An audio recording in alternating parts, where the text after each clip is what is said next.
Hey, welcome to Hi, Yolanda.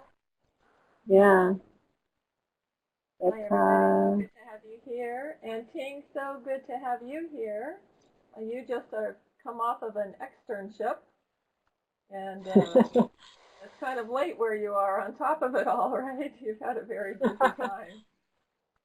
yeah. I thought we were going to reschedule the extension when I scheduled this talk with you, and I don't want to change it when we decide to go with the original schedule. So I don't look too refreshing because I guess I'm exhausted. You've been working pretty hard. It's been a long I week. know. Well, it's great to have you here, and it's such an important discussion to have around working with cultural diversity and multicultural couples. And we've had some really great questions come in. Hmm.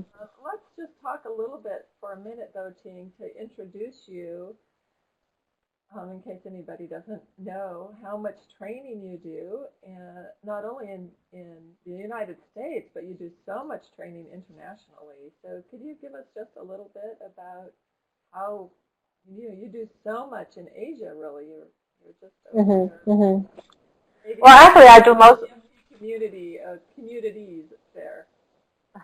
Yeah, I actually do most of my training in Asia. So then, I usually do one externship in Taiwan and Hong Kong, Singapore, Malaysia every year, and I would do two externship in China every year, and then I would do a set of course skill in each location wherever I offer externship. And the interesting thing is that sometimes I have to do training in Mandarin Chinese, depending on the location.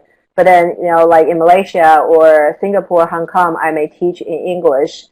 And then sometimes, like they speak Cantonese in Hong Kong, then I have to do live sessions through a translator because I don't speak Cantonese. So I think that all those experiences make it very interesting when you teach the therapy model that I learned in English in North America, but then have to find a way to connect with people in a different culture and also with different family law and then a different value about what's a good relationship and then the gender issues, and the equality there. So I think that's what I find it very challenging at times. Yeah, all that shifting, and that also makes you such a cool expert on being able to, you know, if we're in one location, we can have couples coming in that we need to Hmm. make some adaptation to in the therapy Hmm. room. So that really, Hmm. your expertise is really appreciated, especially for this particular topic. So really great to have you here. You've been doing training. You've been a trainer for a long time, and you're pretty popular when you go to Asia. I think people know you kind of like people might recognize John Gottman over here or Sue over here. They recognize you when you're just walking Well, they around. actually don't have much choice. But I think that the key is really to find a way, because they also have a question over there, is that this is a therapy model is like developed in a Western culture. Would that fit our cultural value, or can we apply this with couple? And then now, I'm interested in looking into the tape that the certified therapists in Asia submit to see, when they're doing enactment or when they do a stage two change event, how does that look different? Or is there any difference between, their stage work versus the certification tape people submit here? That's what I'm interested. But that's an interesting experience that I'll be happy to have a chance to share with people here. Well, go right ahead and tell us how that does look different.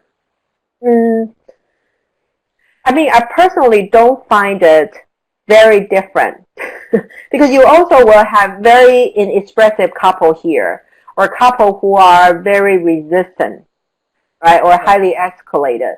So I don't usually feel like the couple themselves are easier or harder, in different place.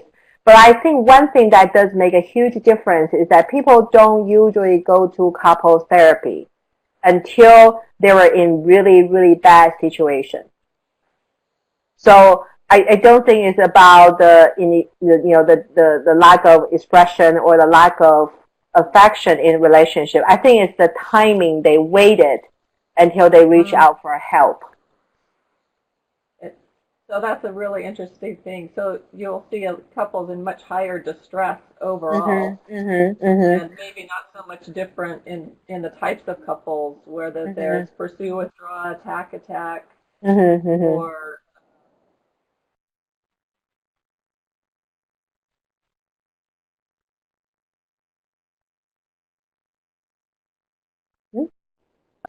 let's see if that's any better. A really interesting thing to notice, and there may be some cultural impact that way, even in the United States, with particular cultures being slow to come in. That's right. So I think it's the level of distress and also the disconnection.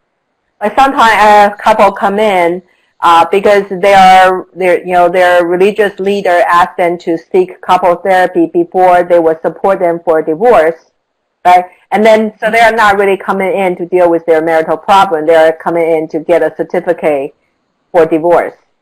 So that's what I usually see. Or I saw a couple who came in. I said, "Why are you here?" And they haven't been spoken with each other for 20 years, even though they live in the same house. So that's the level of disconnection or distress, and that will make people go to couple therapy. I think that's the biggest difference I see. But in terms of the EFT stage or step, or in terms of the intervention we may apply, I don't really feel, other than the language that you have to find the words that people can actually relate. But then, we also do that with clients here, right? They don't necessarily like our language. We have to borrow their words. So that's the part I don't find it too different. That's a really nice thing about our approach and how humanistically we work already, that we're trying to already use people's different expressions, the way they express the words that they use, and that we're doing a lot about trying to understand meaning. Those are really things that help us work with cultural diversity already, I think, as it's just coming out the door, That's true. Yeah. So there are, though, some particular things in the culture. For example, I notice when I'm in Sweden and a little bit in areas of Norway that there's a lot more couples that come in with either very soft pursuers or looking kind of like a withdraw couple, more inexpressiveness. And that's one of the questions that people are asking is, when you're working with cultures where there's less expression, what are the kinds of things that are helpful for that? I think that sometimes instead of using a word, sometimes a paragraph of description may help. Because in some culture that they may not have a word for love or for connection or for sadness, right? In some culture they don't, usually talk about that directly. But then instead of using the word to label it, but just to describe the experience, to describe the helplessness, that there's nothing you can do, instead of using the word helplessness, or to describe their loss, that you have spent 20 years together and then you feel so alone for 20 years, that there's something missing in the relationship, and now you can't get it back, because the time passed, and then you cannot go back to how you feel when you were in your 20s. So that's how sometimes I use, is to use description, follow their words, how they describe their experience, to sort of assess their feeling rather than label it or finding the words that we probably will, all understand in some culture. And that's what I find helpful, is the description. So giving them some more descriptions around it, and not, like, kind of knowing that they're not going to have the same the same EQ. So helping them with conceptually more by using more of a description and more of a paragraph than specific words. Yeah, and then also the other thing is sometimes I don't know is about the cultural expectation or is about the lack of words. Because sometimes, for example, in Asian culture, anger is not socially encouraged for women. So I see a lot of clients, they may be self-pursuer, or they may giggle or smile when they express anger to kind of tune it down. So when you ask them, were you angry, it's very difficult for them to say, yes, I'm angry, right? Because there's a social expectation there. So that's also sometimes I find validation helps a lot. Is to say that, or use conjecture, the empathic conjecture that I would just say, that make a lot of sense that you will be, or slice it thinner, you will be a little bit frustrated, or this is not comfortable for you, or this is something you don't like. To slice it thinner with validation, and then once they trust you, and then they think it's okay to say that, then it becomes a little bit easier. So that's the other part that I find that's helpful. Really, you're kind of describing those interventions that help so much. If you're working with more avoidant or more withdrawing types, offering more support, more validation, longer descriptions, helping them find the words, and really making that slicing it thinner, making it okay for them to touch emotions and express things that they typically wouldn't do. I also find that helpful, yes. So here's a question that came in from one of the participants. What would be your advice when one partner is not fluent in the language used by the other partner and by the therapist? Especially if the therapist and the partner don't speak that other language.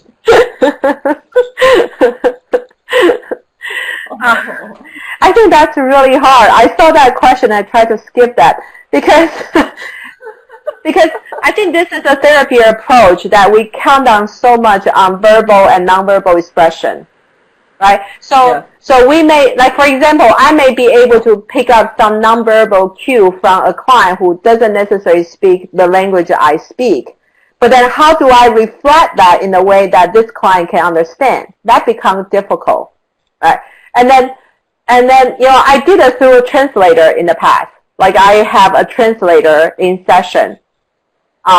So that the translator will help to translate it. But then you also slow down the process, and the translator has to be able to deliver that kind of experiential piece, which is a challenge for a translator.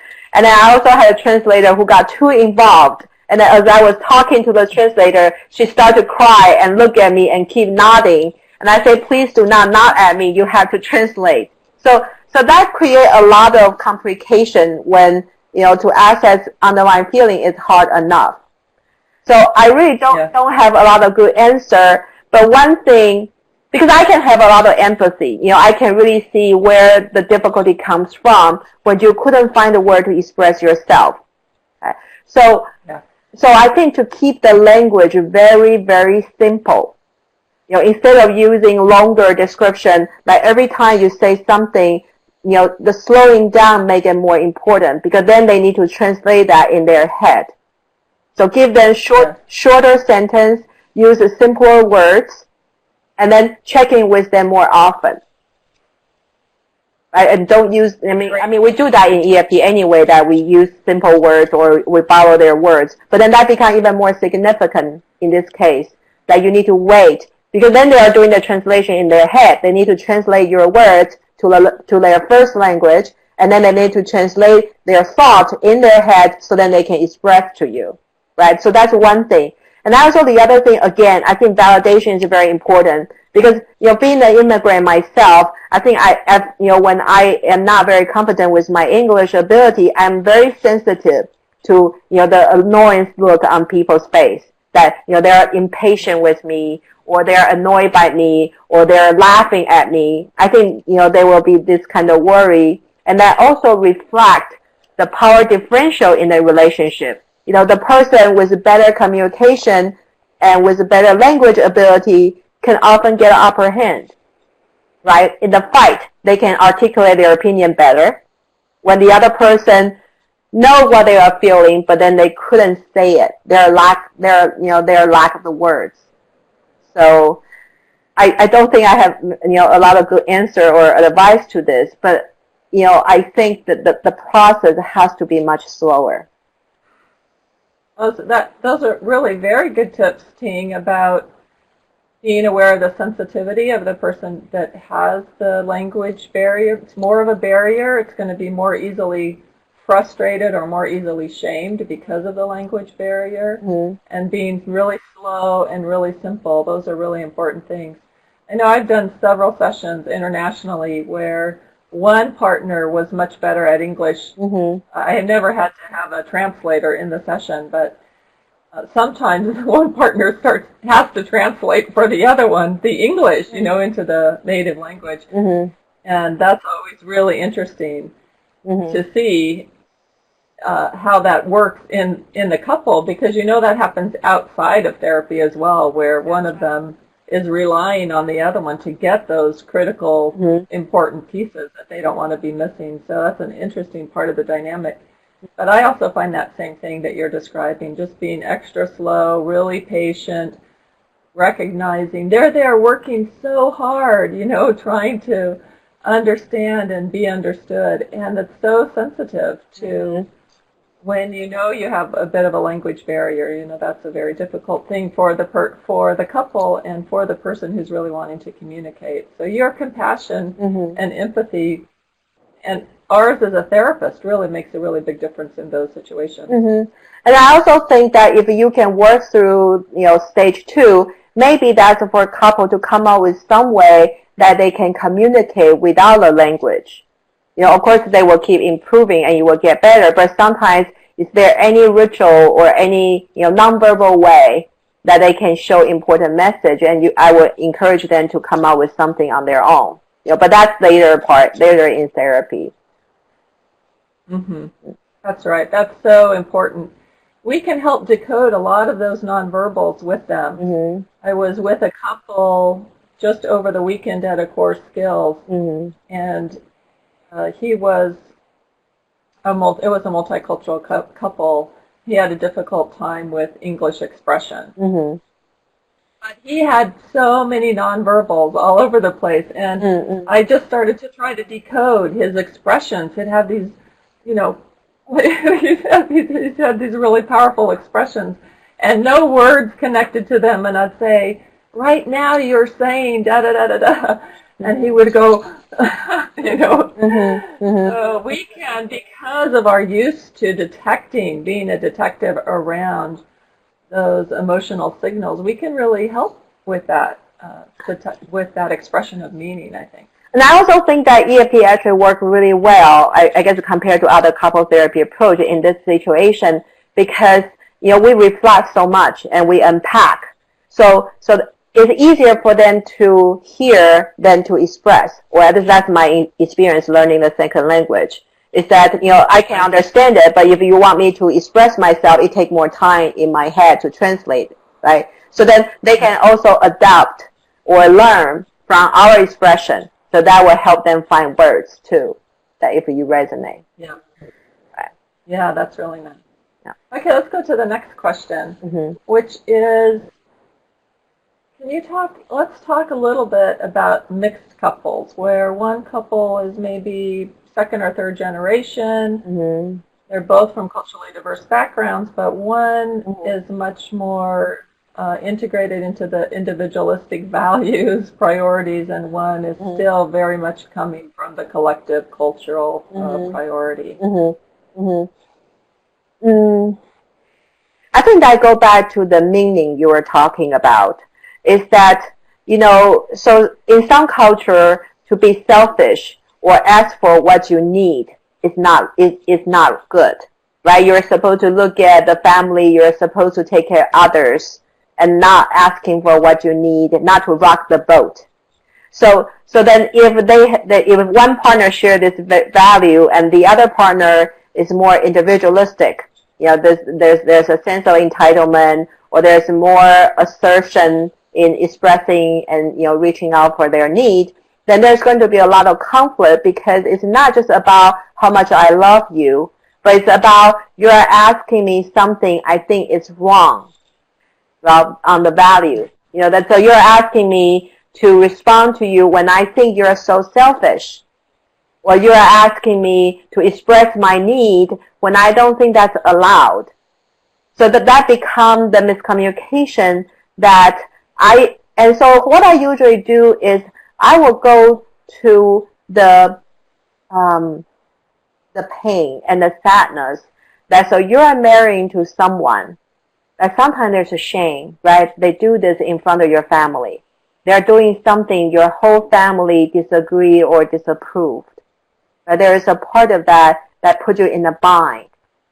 That not only you have this problem in your marriage or in your relationship, but you're also facing a lot of pressure. You know, I have a couple actually like this. The wife feel like she has to clean up after the husband every time they have a family dinner because the husband will say something that's offensive in her culture to the elderly. So she feel like not only, she said, I can put up with him, you know, because I know he means well. But then with my family, why can't you just keep your mouth shut? Just wait until we go home and then you can tell me all about it. So sometimes the issue went beyond their own relationship, but then go to the extended family. Right? So that's the things is that, but then he doesn't see that as her way of helping him and protecting him. He sees that as, so you are ashamed of me. And you are on, you take your family's side, and you don't really appreciate me, and you will never want to accept me. So that creates this attachment rupture in their relationship that she feel like, you know, again, she feel like she's trying to protect him and take care of him, but then he feel very rejected and not accepted. And then so then what? Sorry. No, you go ahead. And then she end up feeling unappreciated. Is that she's doing this and try to bridge him with her family and protect him, but then not being appreciated.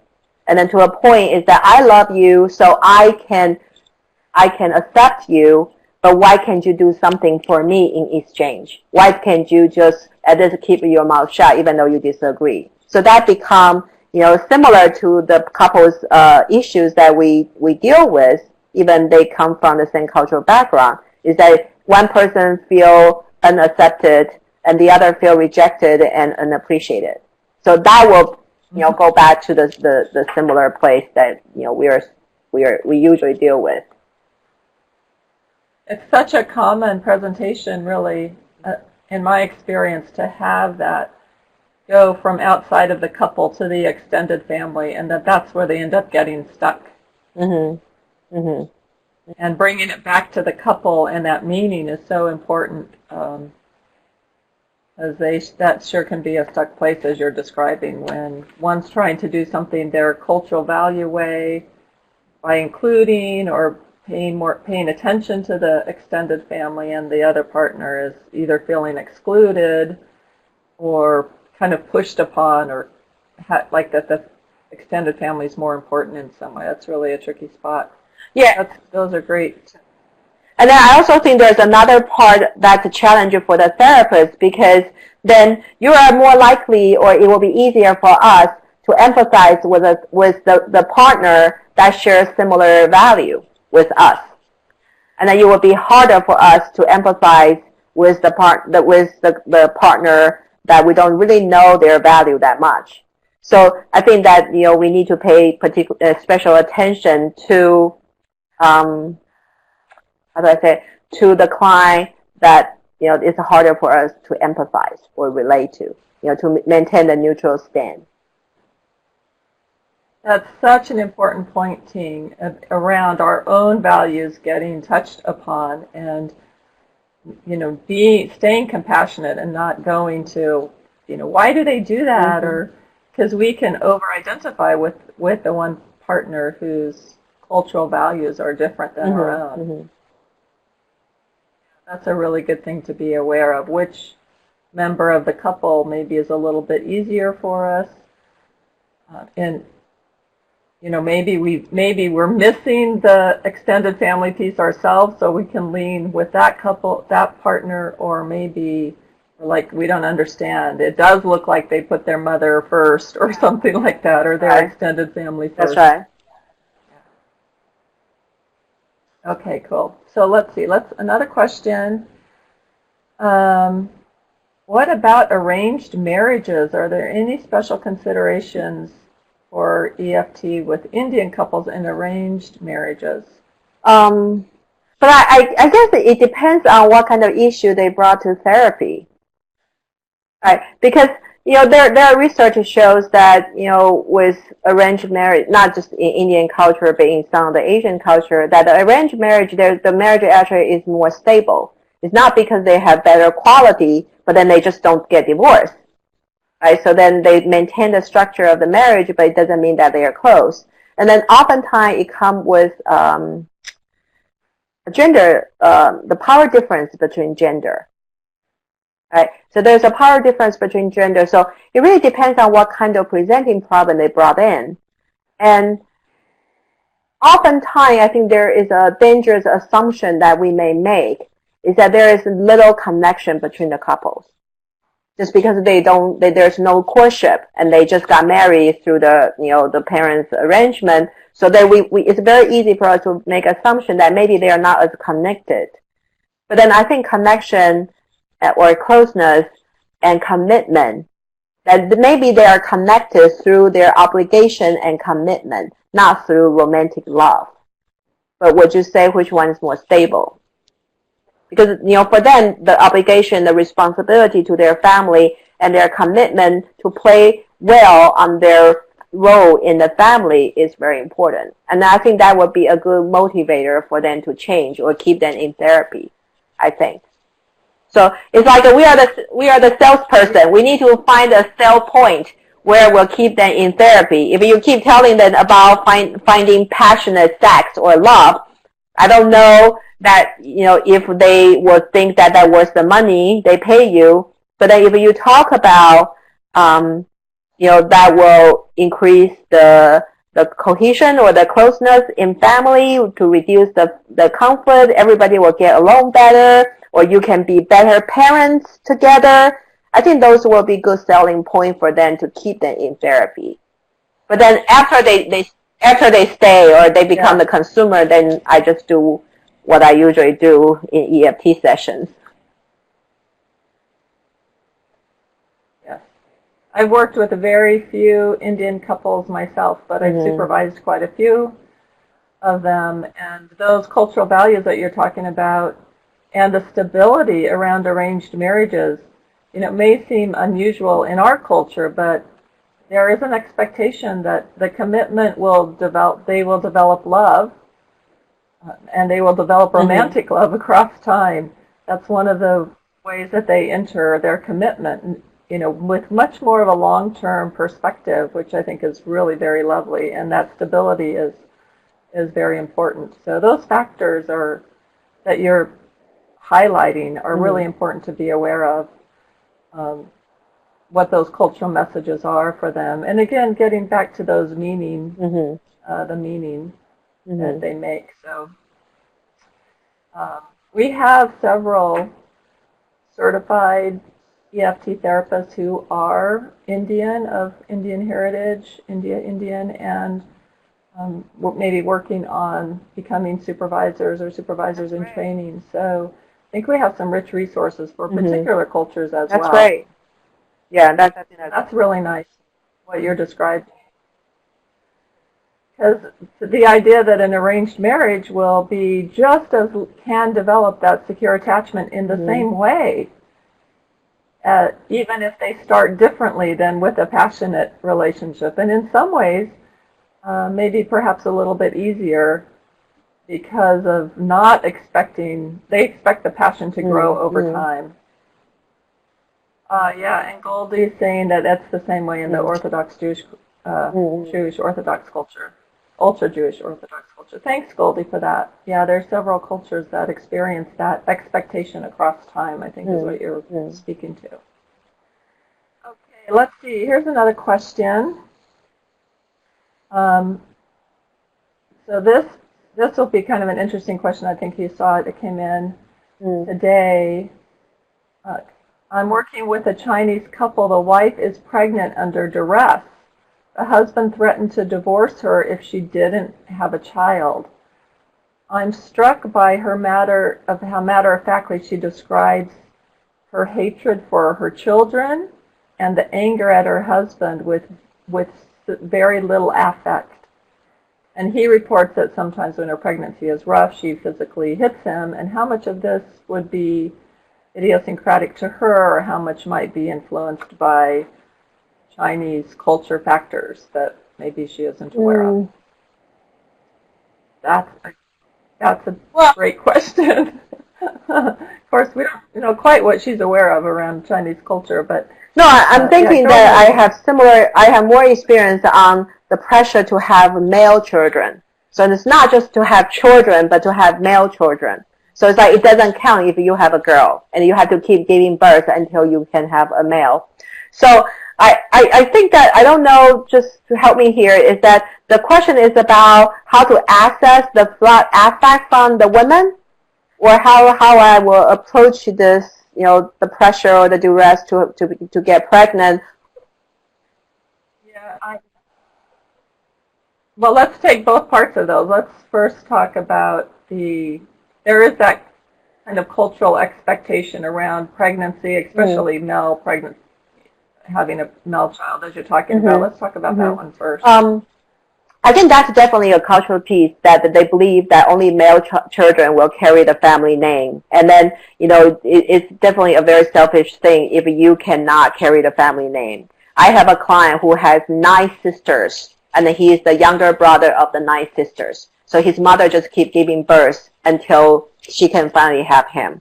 Right? So that's not unusual even nowadays in the Chinese culture. Right? But then when I work with couple like that, I think for this woman, I think it's that kind of powerless feelings that I will start with, is that she really doesn't feel that she has a choice. Right? It's like, if I want to stay married, or I want to keep my marriage, I have to conform to this expectation. It doesn't matter what I need. It doesn't matter what I want. So me as a person, I don't have my own identity anymore. You don't value me or see me as unique as a woman, right? I become this machine that you will use for reproduction. So then it really is a very powerless and devaluing experience for this woman, is that I'm no longer this valuable person. Is that all my value is based on whether or not I can have a child for you. So I think that's where the contempt and the anger. Right? And then I also think that there's another part I will access, is the anger to herself, is that I say no to this. Is that part of me that totally was disgusted by this idea that, that we devalue women to this level, that they are the machine, the reproduction machine. Right? But then I also say yes to this. It's like, in order to keep my marriage, in order to stay with this man who doesn't value me, I went down to that path. So every time she look at her baby, or every time she look at her pregnancy, is that it reminds her of how weak she is. That she give in to something she completely disapprove or disgust her, and feel powerless that she cannot fight this. Because the price may be too high. It may not be culturally acceptable for her to get a divorce. Or it will bring shame to her family if she get divorced. Right? That's so important, that sense of being objectified, of being the object, the reproduction machine, the object, and then to sell herself out, in essence, say, I'm not worth it, I have to do it the larger culture way, I have to accept this. And then that shame that probably is getting expressed in contempt or disgust towards the children. The part of her that needs to be accepted in her home, that needs the care of another human being, that needs the cultural support, and risks, wouldn't have it if she didn't agree. So what an But then also that he doesn't love me. I think that the other message is he doesn't love me. He can easily get rid of me or abandon me just because I say no. So what do I mean to him then? And then So when I don't feel love, I don't feel value as a person. And then what does that make me when I make all those sacrifices and conform to this social pressure for someone who doesn't even love me? And I think about the ambiguity in the whole thing. And the pain that's right there in that. And then the way the pain gets expressed is, the distance from the children, and then trying to not express it really, right? Trying to keep it low level. But there's so much pain there. And I also think the flat expression or the lack of access to all those feelings that we talk about is really the helplessness. Is that how would that help me to express those? Or how would that help me to change the situation, to access those feelings? It doesn't help me. Yeah.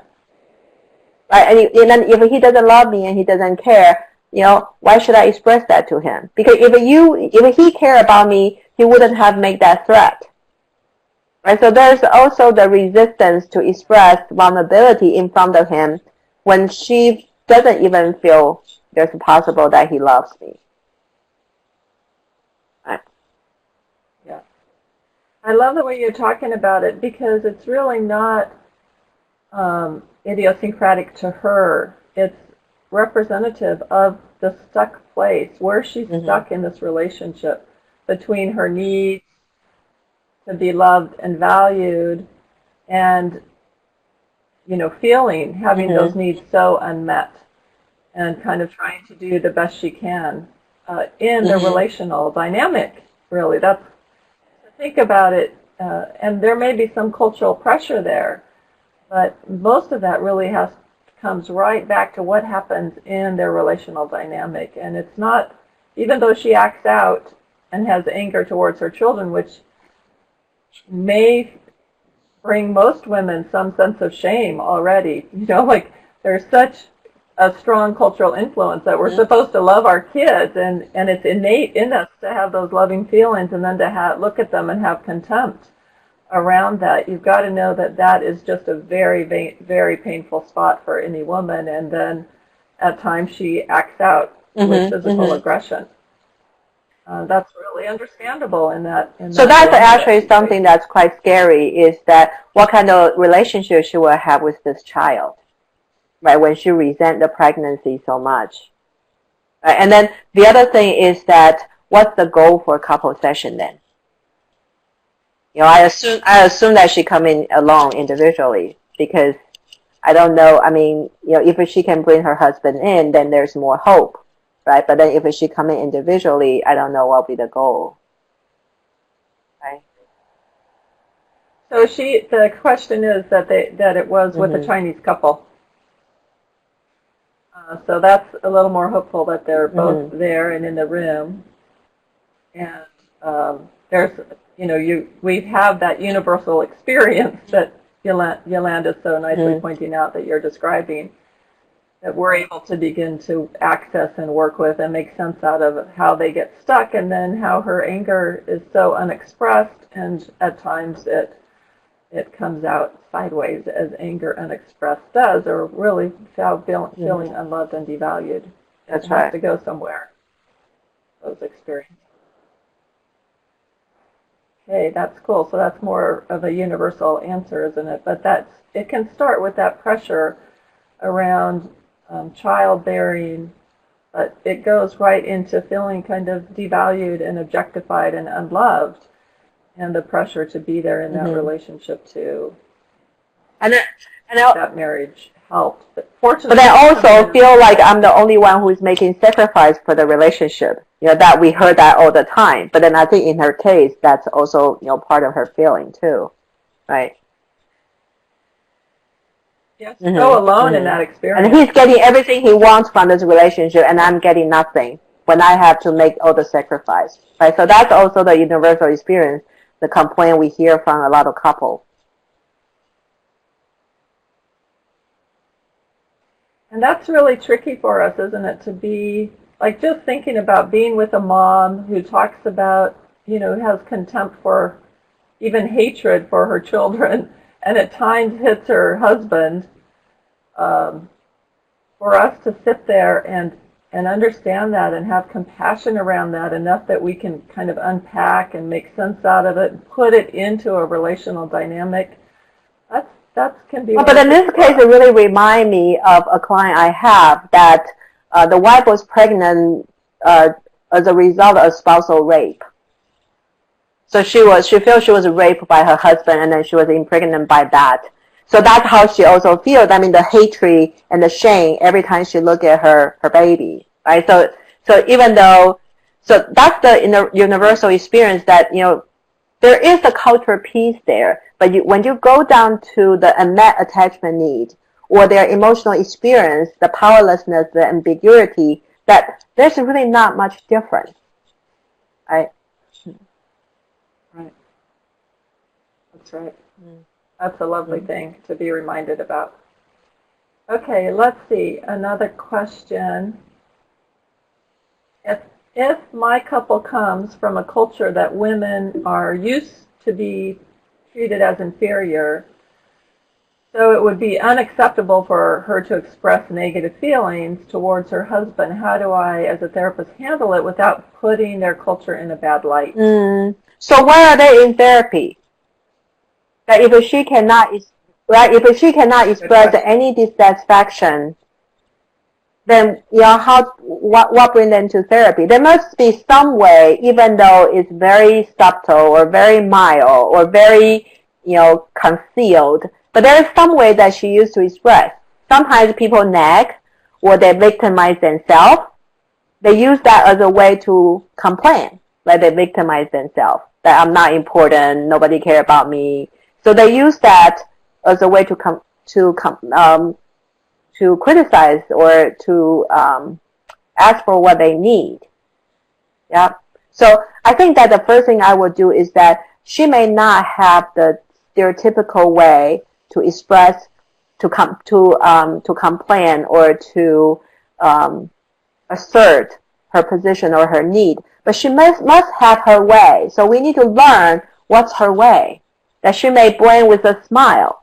I have a client who often complain in those very timid and soft, sweet voice that she will say, she will not say, don't touch my things. She will never say that. But she will say, is that my Caesar that you are using? That's how she usually say it. But that's how she complained, and I had to learn that. It was really difficult because for me, it wasn't anger or it wasn't, you know, criticism, but for her, it is. It's just so hard to detect.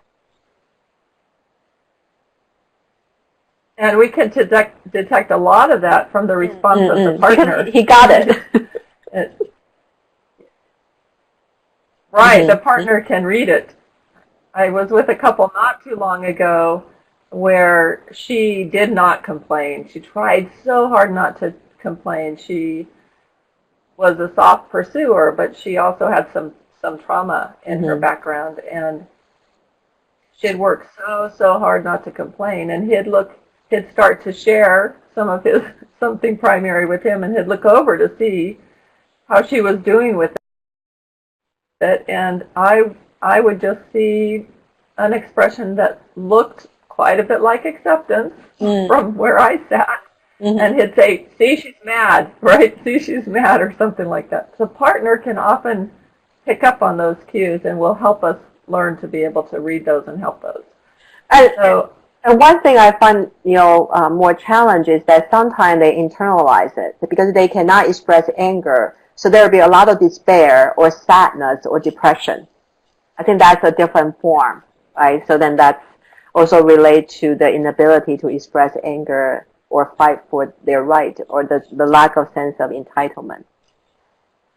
Yeah, we really have to watch for when it becomes so internalized that way. That's a really good point to pay attention to. And also, if they are, I loved your initial comment, if they came to couple therapy, one of them is, you know, there's more power there than it appears, perhaps, right? The partner, even if the expressive partner is, or the male, I think is what we'd be describing in this time where women are treated as inferior, even if the man is bringing them in to try to get more from the partner, that feeling out, stonewalled or being out shows the sense of there is power in the relationship, right? There is that desire of the partner to have more, or if the more inferior partner, the female, is bringing them into couple therapy, she had a way to get that message about how that it's important to come into couple therapy. So there's some starting places that you have just in the fact that the couple's there in your office. Mm-hmm. Because if there's such a huge power differential, they won't even come. You wouldn't be there. Yeah. That's right. Yeah. So that's a really important thing to, I think, to pay attention to, because sometimes, I mean, that's really keeping a process eye, isn't it? For us to kind of look at the pattern and the process, because sometimes they'll come in and they'll say, I don't have this, I don't have that, I could never do this or that, but there's ways that they do get messages across to their partner. That's exactly right. I think that's exactly right. They have their own way to communicate. Right? We just need to learn and then be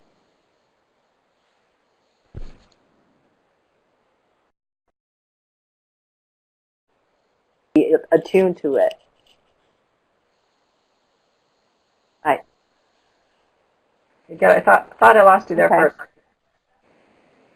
No, that's okay. I thought I lost you there for a second, but it was just I lost you buffer. for a second. Did you ask me a question? Okay. Let's see. I think we have time for another question. Okay. That was really a really great question. If we can keep our eye on that process, that will really help us out of some of these places that we could get afraid about, like power differentials, right? Of course, it's also, I think, quite interesting. We don't really talk about power a lot in EFT. We're talking about connection and the impact that we have on each other around connection and disconnection. And so the power model doesn't really, you know, that comes from particular cultures, but when we get underneath to the heart of the matter, we're really looking about the way people can be vulnerable with each other and when they move into protective stances, which kind of takes away, and we could talk about helplessness, but that gets us to that emotional vulnerability and where people get stuck in vulnerability. So I think it's also interesting for us to be aware of watching for the process and the pattern and not get caught on kind of the power word, I think. Because if we can get under that to connection and disconnection, that makes a difference, right?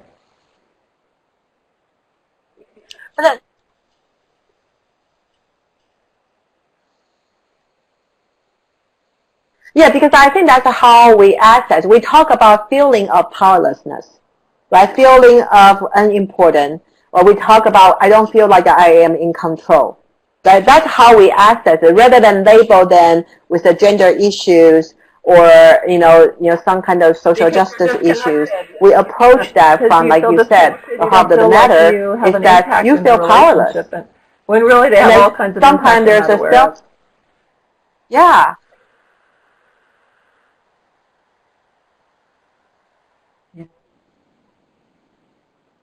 Well, that's how they learn to build connection is through hierarchy. That when you listen to me, when you show your respect to me, then you care about me and we have stable relationship. Because that's the only way they know is that in some of the more, the more traditional parenting among the parent-child relationship in some of the collectivist culture is that parent doesn't give validation. They don't give compliment or positive feedback, right? They criticize. That's how they assert their power, and they stay where they are. It's a safe place for them. Right. When they stay distant, people can only look up. But that's also very exhausting and lonely, right? Because you can never have a weak moment where you don't know what to do. You always need to know what to do. You always need to give order and know it all. And then you can't really show any vulnerability. So that's also exhausting and alone at that place, right? So that's how we access it in EFT, rather than the doorway that you may be entering into that vulnerability. But I think it's the same thing. You enter it through a different door. Mm-hmm. Yeah, that's really great. You've got my head kind of spinning in the way that you're talking about that, because that will be the way people enter. And we don't want to get stuck there. We want to move them out of that paradigm into connection, disconnection, right? And that can be a little bit of a hard thing to do, but not when we're using our EFT interventions. That's right. That's right. Us being connected and empathic and looking at the process. Okay, let's see. I think we have time for one more, maybe two questions.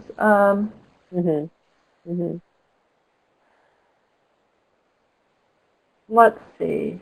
Is there less of an issue here in North America as many other cultures become westernized through the influence of media, social and other types of media? Do we experience maybe less of an issue if people become more westernized, less of couple issue, like maybe less couple distress? I'm not exactly sure what that question is. Maybe less cultural distress as more cultures become westernized, or maybe they're not so rigid in their own culture anymore. Maybe that's the question.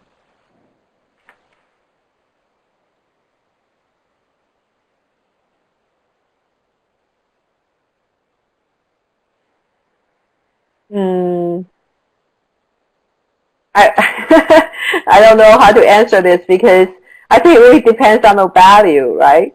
Because not all people want to become westernized, or they value the way there's more trouble when they become westernized. We have the worst rates of couples staying together, right?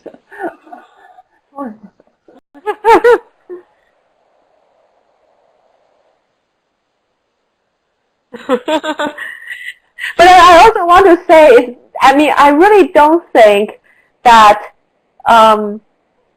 there is any place where couples are easier to work with. There's always different level of distress and disconnection. It doesn't really make it easier or harder. And I think that went back to our discussion about a doorway, is that when we talk about cultural issues, do we use those issues to increase our sensitivity and awareness, or it become a roadblock to tie our hands so we feel like we got stuck there and we can push through? Because sometimes I feel like cultural issue become this shield that, this is something you don't understand. Like client may say to you, because you don't from the same culture, so you don't understand me. Or this is something that American won't talk about, so you can't change me. Is that really become a wall to stop us from making progress, and then to make therapists feel like they don't have as much options, or we can use that more to increase our sensibility and respect for different cultures. So sometimes that's overall, what I wonder. Are there any kind of general rules of thumbs that are important to keep in mind when we're working with intercultural couples? Are there any kind of important things to keep in mind? I'm sorry, say that again. When we are working with intercultural couples specifically.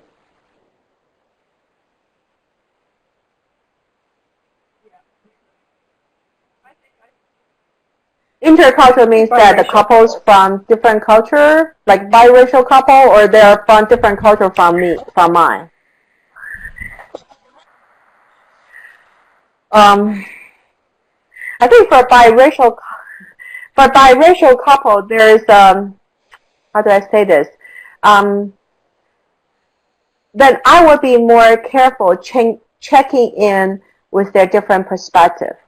So I don't assume that's really hard, but I'm going to try not to make too much assumption about the one thing that's important to one partner will be also important for the other.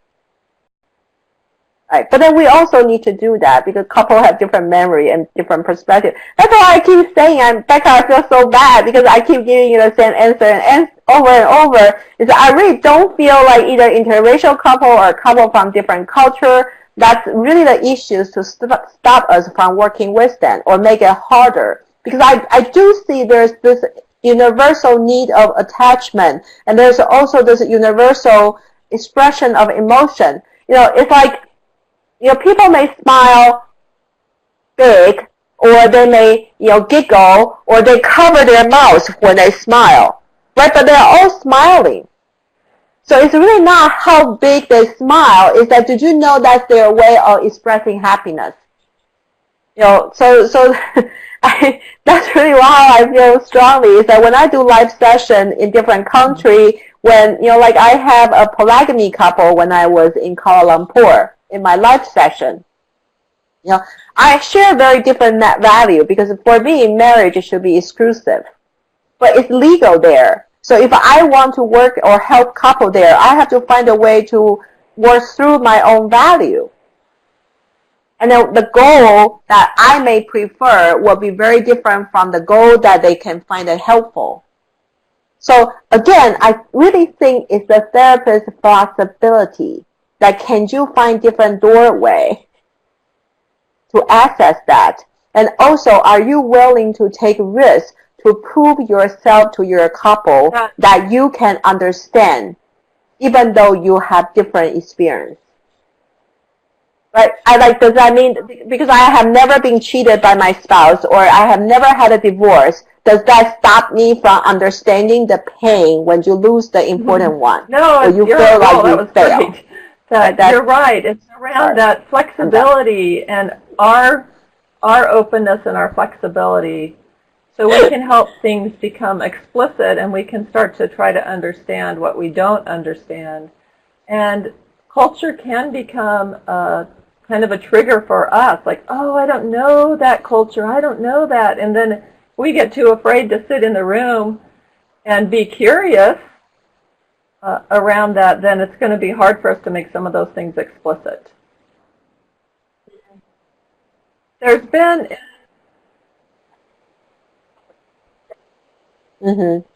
Right. And then we become tiptoeing, that we become very careful. In psychology, with good intent to be respectful, in Western culture, there's such an emphasis to pay attention to culture that it can kind of work against us when we're an EFT therapist and we sit in the room and we're trying to figure out, what do I need to know about this or that culture? And some of those things are really helpful, but if they become a pressure on us that we're not then flexible or open and curious, then that will really hinder what we're doing process-wise with the couple.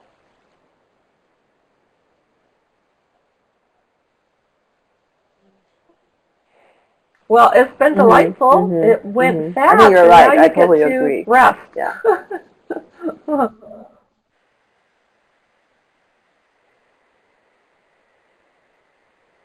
Yeah, we really appreciate you. I know. Thank you, everybody, and thanks for the great question that you sent to Becca. Thank you so much. And Ting, really, thank you so much for all the expertise that you bring, because it does take, it's helpful for us to be infused with the universality of what couples face, and that there are, some cultural differences that we can kind of be aware of going in to watch for, and I really appreciate you opening up that discussion and responding to so many questions. Thank you. Bye, everybody.